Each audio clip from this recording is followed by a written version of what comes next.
महाराष्ट्राचे उपमुख्यमंत्री एकनाथ शिंदे यांचं शनिवारी कर्जत नगरीत उत्साहपूर्ण वातावरणात जंगी स्वागत करण्यात आलं। दौऱ्यादरम्यान त्यांनी कर्जत खालापूर मतदारसंघातील विविध विकास कामांचा आढावा घेत आमदार महेंद्र थोरवे यांच्या जनसंपर्क कार्यालयाला सदिच्छा भेट दिली। यावेळी उपमुख्यमंत्री शिंदे, आमदार महेंद्र थोरवे यांच्यात मतदारसंघातील प्रलंबित तसंच सुरू असलेल्या विविध विकास कामांबाबत सविस्तर चर्चा झाली। मतदारसंघाच्या विकासाला अधिक गती देण्यासाठी शासनाकडून आवश्यक सहकार्य केलं जाईल अशी ग्वाही त्यांनी दिली। या भेटीदरम्यान कर्जत येथील बाळासाहेब भवन येथे शिवसैनिक पदाधिकारी आणि नागरिकांनी मोठी गर्दी केली होती।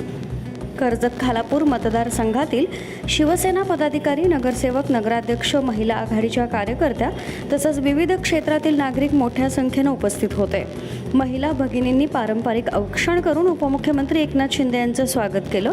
कार्यक्रमादरम्यान आमदार महेंद्र थोरवे यांच्या हस्ते उपमुख्यमंत्री एकनाथ शिंदे यांचा शाल, पुष्पगुच्छ आणि विठ्ठल रुक्मिणीची देखणी मूर्ती देऊन जाहीर सत्कार करण्यात आला। या दौऱ्यामुळे कर्जत खालापूर मतदारसंघातील शिवसेना कार्यकर्त्यांमध्ये नवचैतन्य आणि उत्साहाचं वातावरण निर्माण झाल्याचं पाहायला मिळालं।